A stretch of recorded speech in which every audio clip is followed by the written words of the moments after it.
here's the thing. If we don't quickly assess that we have the resources to deal with the thing that is scaring us, then we're going to just stay right over there in our comfortable red or comfortable blue, our dysregulated defensive space.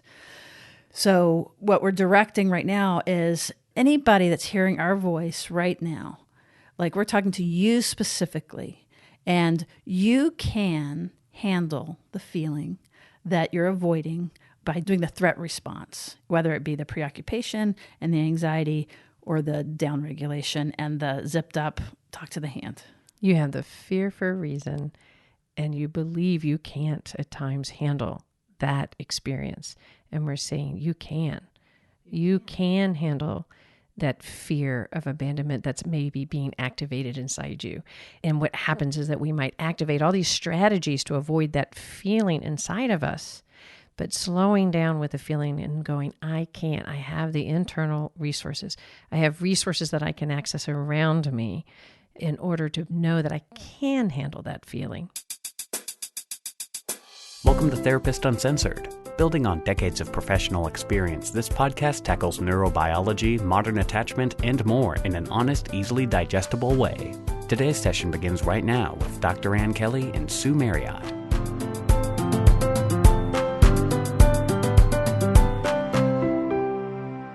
Hey, everybody. We are super excited to be back. We are energized. I was joking that we had been bending around the bend. And we had a great time bending around the bend. We did, but we also did a ton of contemplation about what the heck we were doing, about the show, you know, what our purpose was. There was a lot of purpose reflection. Yeah, we were walking the walk, weren't we? We were walking the walk by taking some time out for ourselves, slowing down. And it felt good to really clarify our purpose and energize ourselves for this new season, didn't it? Yeah, we went from being unclear that we wanted to continue and maybe kind of put it on hiatus for a little while to where we landed. We were very excited to say is that we actually are kind of doubling down. We're going to be more focused on the show and in particular on our community that we have collected and hopefully will continue to collect. So one of the things that I loved about what we did, Ann, was by taking it off the table for a minute where there wasn't an obligation to do it, we didn't have to, some of those things, then we could get really clear about what we actually wanted. And we weren't just on, my big thing is like, I don't want to be on automation. That just because, you know, we got on this train and now we're just stressing about creating a new episode and kind of some of the tension related to that. And by taking it off the table for a minute, it's like, do we really have anything else to add? Are we actually adding content? Is this something that really matters? To me, I felt like it was really helpful to even put some other things aside to be able to do this. It was a real journey, though. As you were saying it, I can even remember my flow of emotions along the way. Like when we first maybe we just take it off the table and the flood of relief I had because of the weight of this sometimes. Yeah, it's freaking hard work. It is. Those of you out there think, I'm just going to start a podcast and I'm going to turn my microphone on. It's a lot of hard work. But it was such an interesting journey because after, like just what you said, after we freed ourselves up, like maybe we could just put it on hold, take a break, focus on other things. I could feel myself miss it. And it really did then re-clarify for both of us how important it is. And the other thing I thought was that like we were doing, okay, this is going to be a gendered way of saying it, but I felt like we were doing the girl thing, which was like, oh, we need to give, and we probably don't have that much to add. Some sort of bullshit about not taking up space and not having our voice and not valuing what we've produced. Couldn't have said it better. So to me, part of it was, it's kind of like that Tina Turner song, you know, This Little Light of Mine.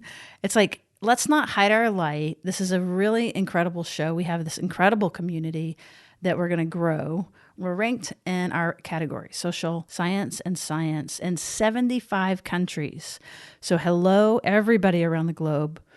Thinking in those terms about, we have the privilege of the mic. Why in the world would our little small personalities be like, oh, but we don't have anything to say?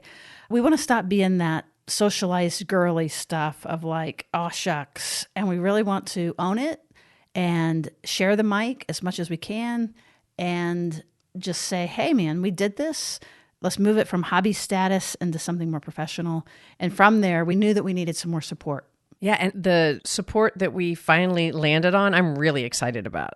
because it was a journey. What support are we going to do? No, we don't need support. I'm telling you, the last couple of months has been kind of funny. If we could kind of take you through the whole journey, and landing where we landed, I feel really good about. And for one, we have decided to shift. Those of you that are neuro nerds out there, I can't tell you how much we appreciate you. And those are Patreon members, and we have been a part of Patreon for quite a while, and it's been wonderful for us. But there is a new community podcast support called Supercast that is made specifically for podcasts.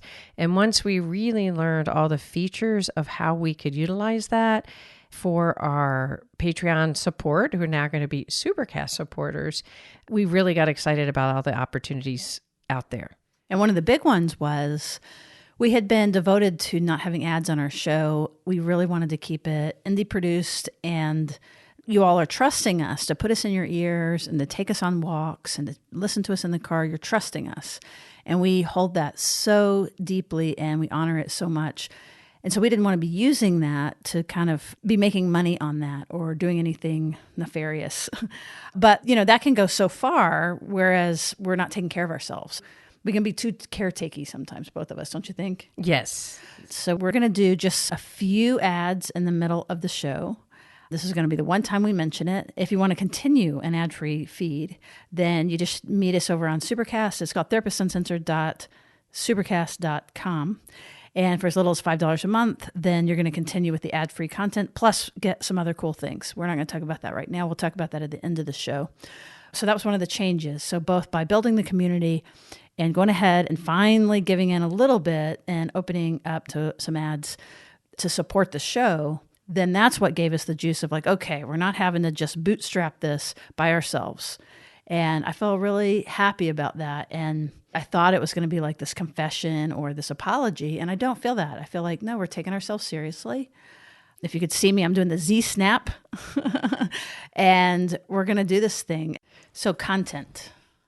You want to jump into content? Let's do it. Well, while we were off, we did some replays of some of our most favorite episodes, some of your most favorite episodes. And we ended with the 3 episodes on attachment, where we talked about preoccupied, dismissing, and disorganized adult attachment strategies. And we did that for a purpose, didn't we? We wanted you guys to have it really fresh on your mind as we jump into season 6 and continue to add to and share our developed ideas from that point. Yeah, and it wasn't just attachment in the way you've always heard it. If that was all we had, we wouldn't really necessarily think we were adding anything, right? Right. But we have our own take on it, and we're not going to repeat that. But if you're not clear about the modern attachment spectrum, I think we call it the modern attachment regulation spectrum, because what we're doing is we're integrating relational neurobiology and interpersonal, relational neurobiology with the old science of attachment, the developmental science, the adult science. We're basically pulling it all together and then going to be bringing to you the best of the kind of the need to know, the practical parts of the science to build security. And we realize that in jumping into our new season, sometimes when we talk about it, or when anybody talks about building security, we can make it sound so easy. If you're struggling with this, we're going to really try to help you move from the blue to the green. In other words, maybe from more dismissing attachment to deepening the security inside of you and feeling more security. That's hard as hell. Yeah, one of the things we realized is that we're just scratching the surface ourselves individually and as a dyad, and barely even really being able to do this. We're a little bit ahead of ourselves intellectually. Children go where we go, not where we point. I mean, we do this periodically, but we really, in this case, really slowed down and was like, oh yeah, it's real easy to say, oh, if you're preoccupied, if you're dysregulated, just, move back to the green and take some deep breaths and stuff like that, that can be just intellectual. Right. We feel a commitment when we're saying it. But if we stay on the intellectual level and you can't feel it, it's really easy to set up some experience of shame in people for not being able to just take some deep breaths and move right in there into a secure experience. Or if you're more in a dismissing place, to really feel the ability to reach out and tackle your fear of connection. But in reality, that takes a lot of energy inside you to make these movements. And I could feel it myself that sometimes I would feel kind of, I don't know what the feeling is, not good. It's not very sophisticated. Maybe a little bit of shame or embarrassment or a little fraudish when we would be talking about these things, but I didn't necessarily have it down in my real life. But, what we know is that that's true for everybody. And rather than trying to present ourselves as we're finished and we're going to be the brilliant people to show you down the path, I want you to think of us as walking along with you. And we're going to continue to share more deeply and more intimately some of the things we've learned in really doing that. So, for example, you mentioned the dismissing, moving over to green. Again, that's very easy to say, but when I am in that more zipped up place, I've begun to really study what stops me from doing all the things we say to do. Turn towards, lean in, trust, say a little more. Have some curiosity. All these great, and that's all true. But we want to slow down in today's episode and just talk about, I like your formulation of first of all, let's just even figure out if we're in our defensive system or not. In other words, are we in our security system? Is our defense department active and planes flying and, trying to protect us? Or are we in this more grounded, secure place? So that's one thing, because basically we're distorting information if we're in the defense department realm. So we just want to almost really slow down the frame and move from basically helping to support you and moving from that more defended, comfortable place, or at least that automatic place, into something new and scary and different. And just recognizing, like you mentioned, that you're in the defense is really sometimes the hardest step. Especially when you said you're in the zip top dismissing. Sometimes it's a little bit harder to recognize yourself in that state because it feels so good sometimes. It feels so right. It's true, but even in the, activated, I've been done to, I can't believe you've done this, it's actually also feels pretty good to externalize in the red and the preoccupied. I mean, we usually talk about it like how good it feels to be on the dismissing side, only because for me, in any way, that's the more comfortable place. I don't need anything. What's your problem? But the truth is, even when I'm upregulated, I feel justified. I feel like I know. What you're saying is, especially when you move into the higher, more hot red, right? That you're just pissed and angry and in this, I've been done to, so I get to be pissed off and I get to be angry. You're right. There's some ways that can feel really satisfying. Well, it can feel satisfying, but it also isn't, even if it's not satisfying, if I'm unhappy with it, it certainly doesn't necessarily feel vulnerable. Right. Sometimes we can use vulnerability as a way of getting the other person. Exactly. Especially if we're in that state, we talk a lot about what story we're telling and how distorted our stories are when we are in our activated state. So if we're in a highly red state and we're in that, I know if I'm in there and I feel really justified because somebody has done me wrong and I'm really angry, it's really hard to know that I'm actually in my defense system because I've been done to. So of course I'm pissed. And of course I'm looking out and saying, how dare you? It makes all the sense in the world. So, Anne, you're saying, though, that one of the things is, first of all, we just have to figure out that our defense department, our airplanes are flying around us trying to defend us. So when we feel pretty satiated or satisfied, how is it that you recommend us figuring out that, no, actually, we're not in a secure place. We're in that defended, activated place? Recognizing it, as I said before, is the hardest step. Let's stop and take a moment for that. And that's, I think, one reason this season, you and I both, but I'm really into this idea of just really trying to identify that you're in the defense system versus the connected system. You don't even have to recognize, am I going red or blue? Because sometimes those can seem a lot. They can get all merged together. They get all merged together. But if you go, wait, what am I going for? Just the idea of being able to slow down and take a moment to reflect. Wait, am I actually, which system am I in? Which nervous system? If we think about our nervous system, is it out there actively protecting you because it feels like something's a threat to you? Or is your nervous system in this way that says, oh, the world is fairly safe and I'm open to connecting both to myself and to other people? Yeah, and here's the tricky part about that is when we are more activated, at least my experience is, I'm not feeling like I am threatened. No, that's a good point. Right? I'm not aware that I've got my airplanes flying, or whatever. It doesn't feel that way. To be really honest, it's just Sometimes like when we're in session and we're trying to help somebody see that they might be a little activated or what have you, it's actually a tricky move because they have to be in this cooperative place where that they use your feedback to then be able to go, oh yeah, I can see that. Right. And one of the signs actually that you are in a defense and activated state is if you try to slow down and somebody says, are you in that state? And you're like, I'm not. The pressure to respond is one of the bigger indicators that you're actually in your defense versus your more connected, open, safe space. Because when you feel that sense of pressure, and we all know that pressure, right? We're sitting there talking to our spouse and something happens and it's like, oh, you have to say something back. We can't actually listen anymore because our body is activated to respond. But we feel like we have clarity, don't we? We're like, oh, no. The reason I'm interrupting you is because I have such good clarity about what I need to say. And let me tell you this, I'm interrupting you because you wouldn't feel the way you feel if you knew what I was about to say. So you just need to stop talking so that I can jump in. Y'all have never heard this on the podcast between the two of us, I'm sure, where I've interrupted her because I had something so important to say that I couldn't hold it. So, yeah, but sometimes we are just brilliant. You know that, right? So really that is generally a sign that your body's activated. Doesn't mean you're all in threat, right? Like, because you could be activated. And just excited. Excited, right? Like that's also part of the more activated stage, you know? So that's why to divide it more, am I in my defense department or am I in my more peace and connection? Am I jumping in and interrupting you because we're joining each other, right? Like where I'm really listening and I'm excited? Or is it that my body's actually feeling activated and I feel a sense of a little bit of emerging threat? Maybe the threat is I'm not going to be heard. I'm going to lose my point and you're going to take over. And I mean, they can be a really subtle threat, right? Right. And it's funny. I wish that we need to keep working on this about the idea of calling it threat. Because again, when we're in it, this is an unconscious process. I'm not thinking, I feel threatened, so therefore I'm going to interrupt you.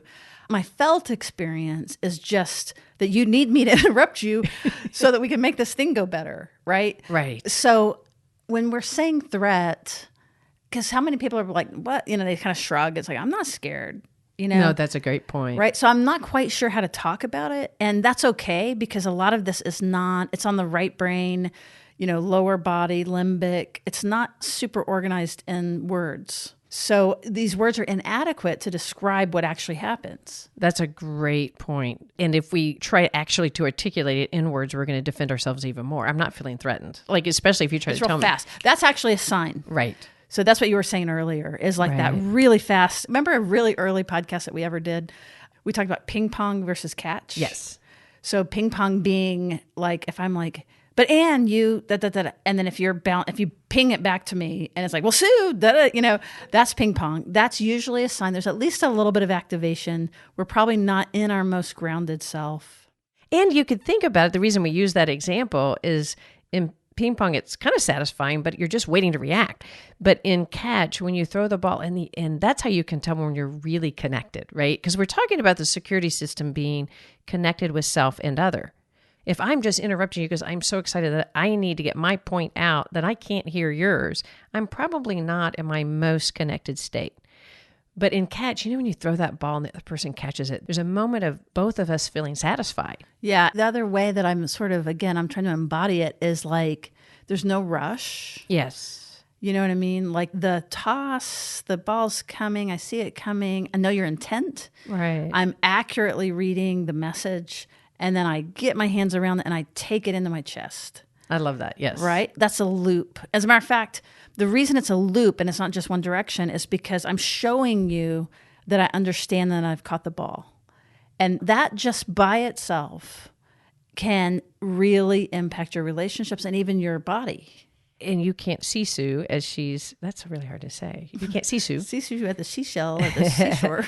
But as she's doing that, she's showing her hands of catching. As she's doing that, she's making really intense eye contact. You know, we're saying, how do you recognize it? And that is, do you feel your body when you're with somebody else or even with yourself? Do you feel your body with that sense of openness and connection to the other person and yourself? And as you were saying that, when somebody's talking and you realized you're actually 6 lines ahead of them, holding a moment to find the breath to speak, that you're probably in a more activated state. So I just want to stop for a moment and go, hey, we all do that. Like, we're never going to all walk around in this perfectly catch moment with one another. That's just BS, right? Even if you're in a monastery and you're meditating, all of it, right? That this is a human condition. Yeah, and that's not the goal, right? But what we're talking about in this first step is that it's just the recognition. Like, I could easily go, oh my gosh, I want to interrupt you because I'm so excited. Like, I'm already connecting to you more, right? So it's what you were asking, or I was like, so we want to recognize that we're in it, be a little bit more self-aware and go, hey, am I actually really present right now? Like, if you can just literally ask yourself that question with self-reflection, you've already moved yourself a little bit more towards the green, because for you to just be able to reflect on it means that you're more in an embodied connection. That's actually, yeah. So let's talk about the neurobiology of that. That when our limbic is active, that's that mammalian, it's not just defense, but for sure the primary thing is safety. But what you're describing is that when we can slow things down, we can take the pause and we can be, it's almost like creating a third, like an observing person up above us. You know, how are you doing there, Sue? Like, how's she doing? Is she hearing? Like, it's just sort of monitoring. That is our higher cortical, basically the prefrontal cortex, the orbitofrontal cortex, the good stuff that we want activated. So just the reflection alone, even if the reflection is, oh my God, you're really being aggressive, we might not stop it yet, but we're already moving in the direction when we can begin to have that observing ego, is what they call it in psychology.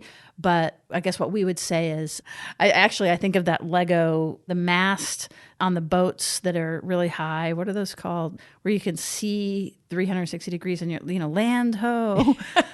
Somebody please write into us what that is, because I'm not going to come up with it. I do know what you're talking about. Right. So it's basically the part that is above the boat that's looking around and can kind of see how the boat's doing, see the weather, see what's coming in the weather. I sometimes, to bring it in more modern time, I sometimes refer to that as a helmet cam. But I guess actually that's not a good one. That's not actually the example of helmet cam, because helmet cam is what you can see in the world, but you can't necessarily see you. So what you're talking about is the meta level, to be able to reflect You have to out. be up a little bit. Yes. And be able to look down on yourself. And just doing that, to be able to look up and look down at yourself. But then those of us that sometimes have had really negative experiences in our histories and have negative stories, sometimes we can do that and then really negatively critique ourselves. That is not what we're speaking of. That's a bitch, isn't it? It is. And that is not what we're speaking of. Like, if you were up there and saying, oh my God, here you're doing that thing again, and you're ready to and you can hear that really negative critique, you can be certain that the department that you're in is the activated defense system criticizing yourself. It's like the default mode network is what it's called. And that can work well for us. And that's also where some of that negative self-talk comes. If you notice that, then to say, oh my gosh, I'm doing that thing again, aren't I? Like, literally just being aware. Look at that thing. Crow's nest. That's what it's called. It is. You're right. It is the crow's nest. Good for you. The crow's nest up above. I love it. But if you find yourself up there and that's a negative content, a negative evaluation of yourself or the other people, and that's all you can see, if it has a bunch of judgment in it, it likely isn't just an awareness.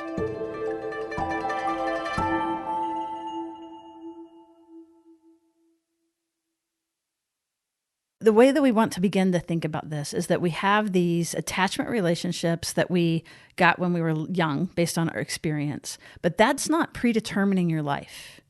Sometimes attachment can be over attributed to things, because the truth is we have attachments with everybody. We have a different attachment with everybody, really. We might have a style, but what we want to begin to focus is like, what is your attachment to yourself? Like, how do you orient? How do you show up for yourself? So the other big piece we wanted to make, besides just even beginning to recognize if you're in defense versus if you're in your secure space, because that alone is already getting you halfway there. But the other part is, okay, so let's say that something's happened and I'm zipped up, and maybe my crow's nest can say, "Ooh, Sue, you're pretty blue right now."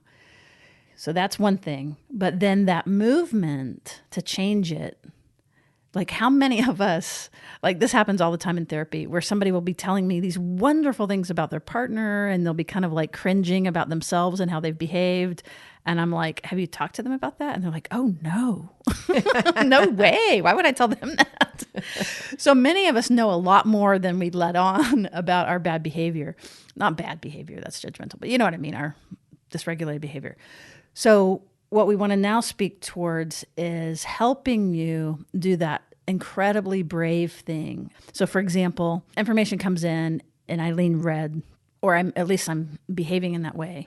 And so maybe a neutral thing comes in, but that I can feel myself. This is an interesting thing. An actual affect or an emotion lasts 90 seconds. Anything after 90 seconds, you're telling story. To continue it. I think that's a really important. To either, when you're in security, your story that you tell is going to be different than when you have the Jaws music playing, when you're in more of your defense system. So what I'm saying is like, okay, so you're in your defense system. You're doing that, again, mostly unconsciously to protect yourself, which means that to get out of it, that is the most courageous move in the entire universe. Because when you're green, you're already green. So it's easy to be patient. It's easy to be reflective. It's easy to be empathic. For those of you that may not have had the opportunity to listen to the episodes about green, green is about being in your secure state. When we say green, that is the idea of being in a more secure either state or trait, attachment experience, yes. Right, like a balance between your thinking and your feeling. Your heart's online. You can feel your compassion for yourself, for the other person, all the good stuff. So sort of the last point here is the truth is when you actually are defending yourself, you're doing it for a good reason at some level. But we're going to help resource you through our show already that's happened and what's going to happen going forward to help you take that courageous step to face whatever the fear is. Now we are going to call it a fear because it is a threat. The reason that you're being red or you're being blue, that in other words, that you're distorting information, either exaggerating it and telling the story of abandonment or exaggerating it in the direction of not taking in attachment-related information. Or exaggerating it in the fear of engulfment. Exactly. That we're talking about more the dismissing in blue, exaggerating the idea that if I get connected with someone else, I'm actually going to lose my own sense of self. The vacuum Hoover over there that's going to suck you up into oblivion. Those needy bastards that all want a piece of you. But I think one of the things you're saying that is so important is that when we are in our fear, we're in our fear for a good reason. Right? Like we've developed those experiences and those strategies for a very, very good reason. And being able to sort of reflect and recognize that. Right. But I'm saying something a little different, which is that's all good. But actually moving back into relationship from either side is really courageous. Here's the thing. If we don't quickly assess that we have the resources to deal with the thing that is scaring us, then we're going to just stay right over there in our comfortable red or comfortable blue, our dysregulated defensive space. So what we're directing right now is anybody that's hearing our voice right now, like we're talking to you specifically, and you can handle the feeling that you're avoiding by doing the threat response, whether it be the preoccupation and the anxiety or the downregulation and the zipped up talk to the hand. You have the fear for a reason, and you believe you can't at times handle that experience. And we're saying you can. You can handle that fear of abandonment that's maybe being activated inside you. And what happens is that we might activate all these strategies to avoid that feeling inside of us, but slowing down with the feeling and going, I can't. I have the internal resources. I have resources that I can access around me in order to know that I can handle that feeling. Yeah, and I'll just share a little snippet from just my own experience. Even just during this break, I was doing this meditation basically, and initially, like I was trying to think, okay, where's my resource? Like there's some things that I was like, it was really hard for me to face, and I just wouldn't do it. I would just, like that feeling like pushing it away, right? Like it's like, oh God, like I'm either going to feel so bad and overwhelmed if I look at it, or I'm going to dissociate and leave the person, and I'm fine, but then I've done something maybe that has caused harm or caused pain. So basically my clarity was like, I really can't do it by myself. It will pop me out of relationality with myself because I'll either get flooded or I'm just going to zip up and not feel it. Just cut off. Cut off. That's right. Dissociate. I want to begin to think in terms of like these minor dissociative things that we do in order to be okay. So what I needed to do, like I'd always thought like my generation of family that I could see, right, that I was aware of, and no offense to them, but they didn't help resource me in the way that I needed, like say, for example, today. Like they also were caught up in their own survival. So they don't have it for me. And so if I didn't think about it all the way through, I would feel like, well, I'm just on my own. And therefore, since I'm on my own, again, I'm not thinking these thoughts. They were just true in my body. So therefore, since I'm on my own, I can just kind of do what my little small capacity is. So the shift was, no, I don't want to think about just that one lineage of my support where I can see it in my 360 degrees. I want to think about myself as whether it be like a little atom in the universe or so many things have come before me that have been withstood or have destroyed or have enlivened. And there will be so many things after me. And I'm just this one little moment in time person that if my little small personality says, oh, I can't handle it, basically what it means is I'm leaving myself and I'm also leaving the other person that I could be able to be with and whatever the situation is, like burying what I've done. This is just one example. So what I'm trying to say is for me, one of the things that was helpful to help me face things that I was scared to face was really tapping into this bigger resource. It's like almost like an ancestral feeling of I'm not the first person that has had to face something like this or that has hurt someone, and I won't be the last person. And there's something really comforting and reassuring to know. What you're saying is people before me and people after me have been able to endure this and to go through this. And that not only does it help you know you can, it also knows makes you know you're not alone in it. Right. And that's what we're saying to you, every person hearing this, is that you're not alone in it either. No matter how isolated that you are, the truth is, again, you come from a line of people. Humanity's been behind you. Humanity's going to be in front of you. You're listening to this podcast, which means that hopefully, I imagine that you're connecting with us. We're towards the end of the show and you're still here. So that is a real connection. That matters. And then there's other people listening to exactly this podcast. So then now you have this community of listeners. So those are just little examples of it, just shifting just a little bit, and you can feel yourself as part of something rather than it's you against the world. And knowing that you're not alone and having the resource of both, being connected for your experience, you to be connected to your own pain and your own fear of experiencing that. So you're connected to yourself and then turning to thinking, I have resources, and connecting to other people. That's right, because it's with resource. It's only with resource that we can do that really scary thing of facing the thing that we are afraid of, that feels like it'll be too overwhelming. And in any way that we dysregulate, it is scary because the move is moving back into connection.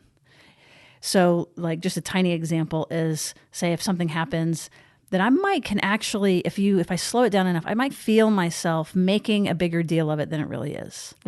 Right? That's not totally unconscious. And so when I can notice that, or even I might not notice that I made that move of like, oh yeah, you're just going to do this to me again, just like everybody else, maybe I'm already there and I don't feel where I made the story move to make it abandonment. But I can begin to see like, oh God, here's that story again about, of course, you're going to leave because everybody leaves, right? And so moving into doubt about that story puts us more into connection. And that is terrifying.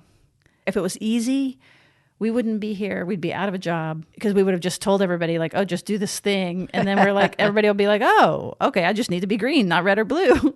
Well, and another thing that you're saying is that it's so easy sometimes when we say, oh, move into connection, as if moving into connection is easy and never scary. It's always a good thing. That isn't true. Moving into connection can be extremely difficult and scary. You brought up that example before of a client in our office and saying, oh my God, I did this horrible thing. Or have you told your partner that? And like, hell no. And to stop and just think about that example, to be able to turn and go, I did this thing, and turn towards your partner, you have to really think about the vulnerability. That's a connection to say, when I did that, I really, really acted out. And I really want to come back to that. I really want to unpack that with you. I really want to revisit that with you. Just thinking about the fear that can come up as you imagine doing that, you can get connected to the fear of the connection with that person. Yeah. I mean, it's really, really scary. And I was just kind of laughing a little bit, though. It's like, I totally acted out. It's like, Ann and I, this is actually how we talk. It sounds like therapy stuff. So just another version of that might be, like, I'm sorry. I think I was, let's see, what's normal talk? Like, I think I was pretty hard on you about that. I could tell that I snapped at you. That might be more normal language. But like what you're saying is, to do that is actually very, very, very courageous. Sometimes it's even scary to give somebody a compliment. I mean, I want to do a whole episode. Or to take a compliment. I want to do a whole episode on that at some point. Like how hard it is sometimes to give or to receive a compliment. Now you think about that. Why would that be difficult? Why is that scary? But if you imagine, for many of us, it really, really is. It's a really difficult point of connection. But one of the things that's so important in this dialogue, as you've brought up several times, is the idea of resource.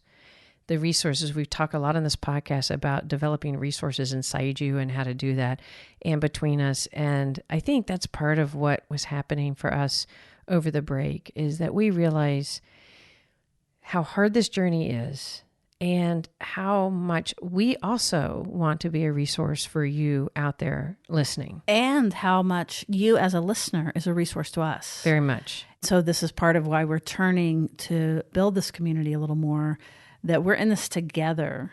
And this is a mutual admiration society here. And it's a mutual support society that we would not still be here without every single one of you that has written, that has spoken up, that has joined us on our online community, that has given us ratings and reviews. Like, really and truly, we feel like we're in it with you, and you guys are in it with us. And it helps us double down on our meaning and our purpose, which is what we've been focusing on. And that is deepening the sense of security inside of us, between us, and spreading that around the world. We need that more now than ever, the deepening of a sense of security, and to really get centered on that mission as a podcast, and as, like you said, Sue, as our community. Together, we're going to keep doing that. And I'm just really excited about it. I am too. And before we go, I want to speak to those of you that are eye-rolling us when we say, no, you have more resource than you're aware of. So there will be some people that are listening that'll be thinking like, yeah, but you're not talking to me. And for all of you that are kind of still standing apart right now, I just want to say that to look at your story. Like, why are you hanging on to that story? My story is a better story, right? That there is this community, and that you have this internal and external community. And if it's not rich enough, then let's do something about that. And let's do that scary thing of trying a little more, or opening, or reaching out. But even in this moment, questioning your story. Like, why is that more satiating and satisfying? Why are you holding on to that story versus taking the risk of like, oh, what if there is more hope? What if I could do something about this? What if I don't keep repeating the story that actually creates that sense of isolation? That's exactly because right. It's not only the story, is it true or is it not? That in our story, it's self-fulfilling. Yeah, we engage in behaviors that in fact create that, right? It is absolutely We can't get out of our story saying nobody's going to be there for me. We're not going to notice all the ways that somebody might be right there, right now, wanting to be closer to you. That's right. And to be available to you. That's right. This journey of deepening our stories is going to be part of our continued effort together. Yeah, and I guess the other thing I would say is, like, I'm really aware of our privilege sitting here saying, no, really, you have community and there's people out there.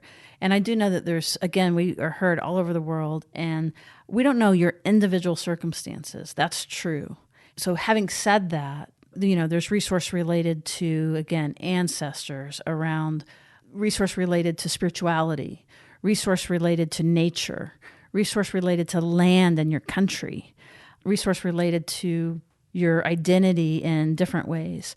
Resource related to finding purpose and meaning, and finding ways of looking up, like I love that you mentioned nature, resources sometimes in terms of your body and connecting to your body through exercise.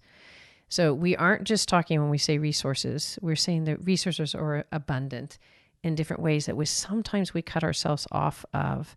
And we want to help remind you to look up. Because it's only being resourced. What trauma is the thing happening to us overwhelms what we perceive our resource to be.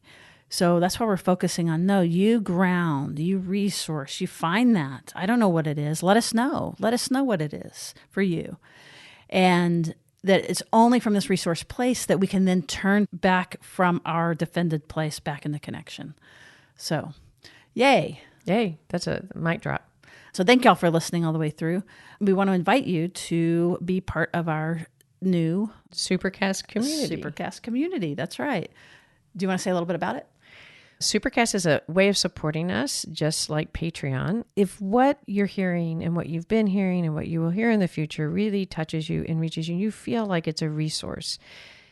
Joining Supercast is a way to help us continue to spread this word to those who might not otherwise hear it, who can't go into therapy, who may not have access to so many different kinds of resources out there. And you could be part of that process by joining Supercast.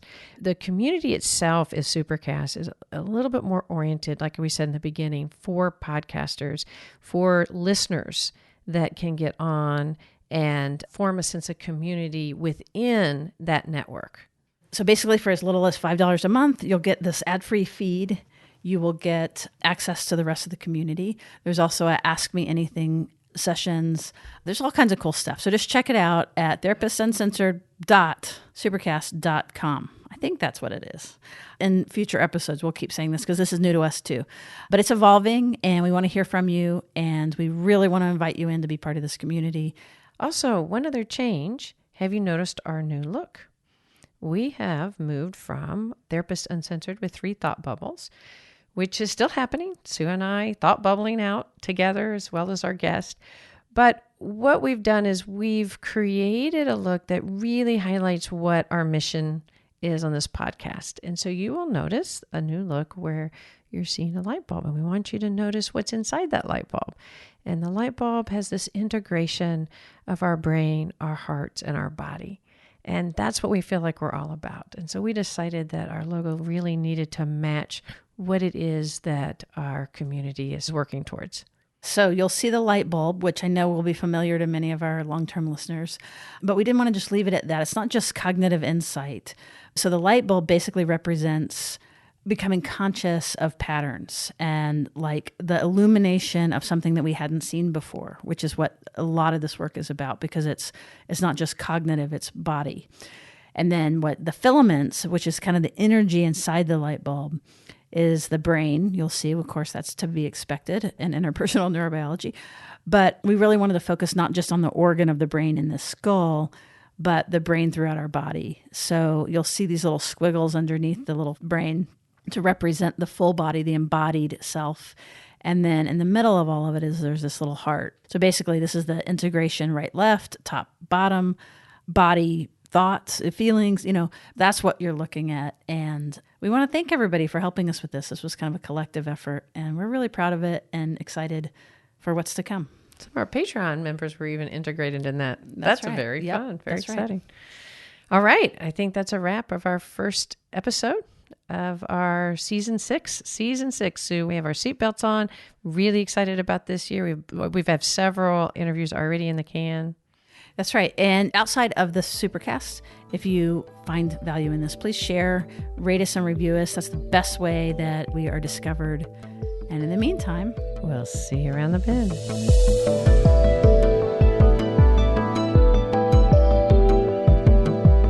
Therapist Uncensored is Ann Kelley and Sue Marriott. This podcast is edited by Jack Anderson.